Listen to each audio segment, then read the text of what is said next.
क्या आप जानते हैं कि भगवत गीता में ऐसे रहस्य छिपे हैं जो आपके डर, चिंता, क्रोध और दुख को बदल सकते हैं? आज हम जानेंगे गीता के 7 ऐसे रहस्य जो आपकी सोच बदल देंगे। पहला रहस्य, आत्मा कभी नहीं मरती। दूसरा रहस्य, आपका अधिकार केवल कर्म पर है, फल पर नहीं। तीसरा रहस्य, मन ही आपका सबसे बड़ा मित्र और सबसे बड़ा शत्रु है। चौथा रहस्य, डर अज्ञान से पैदा होता है।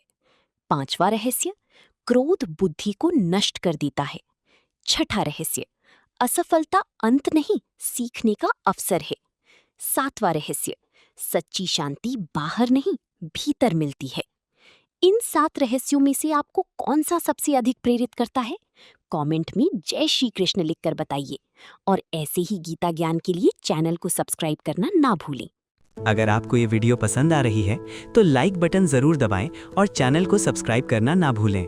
कोई भी अपडेट मिस ना करें।